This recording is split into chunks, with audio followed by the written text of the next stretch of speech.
Hello, welcome to Wobbly's Ashes preview, my preview of the third Ashes Test match starting at Edgbaston tomorrow. The series is obviously all square at 1-1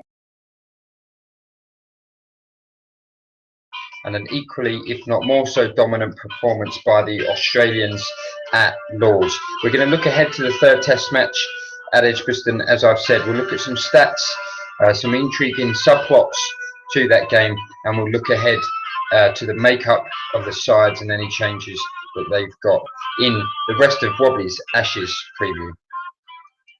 So yes, that's right, the series is tied at 1-1, but I think after Australia's dominant performance at Lord's, they are very heavy favourites now for the rest of the series.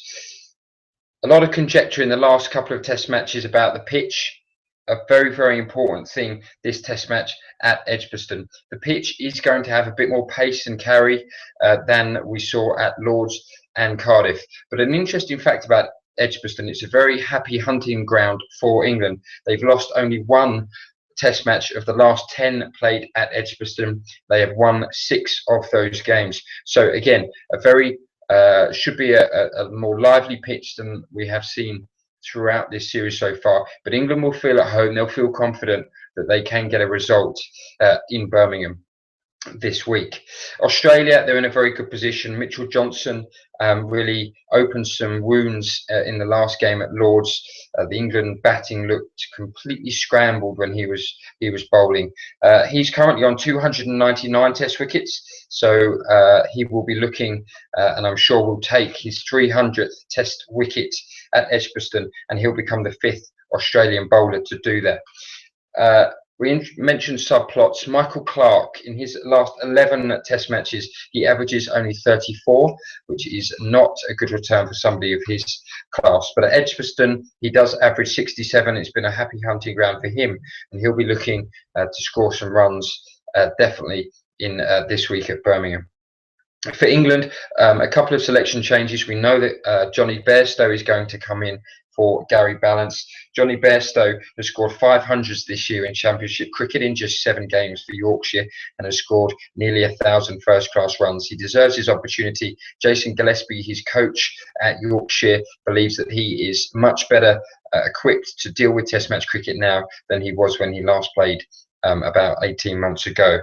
There is also talk that Mark Wood is struggling with an ankle injury, so Stephen Finn is likely to come in for him if he is ruled out. And again, I think Stephen Finn bowling very well for Middlesex this season, although Wood will be a loss after the impression he's made so far coming into this England side.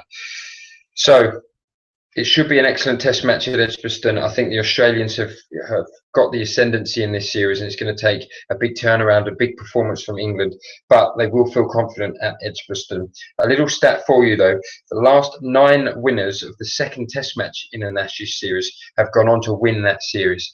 So all the odds are suggesting that Australia will win, will go on to win this series. England, the key, they have to play Mitchell Johnson better. If they do, I think they can compete with this Australian side. But if they play him and he bowls as well as he did at Lord's, I think Australia will go on to win this game and also the series. There's more preview pieces from me on my Twitter feed at WobblyBob25, and also if you go to cricketworld.com you can catch my written preview of this third Ashes Test match.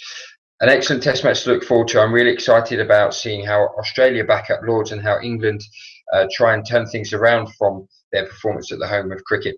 Join me each night here on my YouTube channel for the verdicts of each day's play, and hopefully we'll have a great test match to talk about. In the meantime, enjoy the cricket. I'll see you tomorrow night.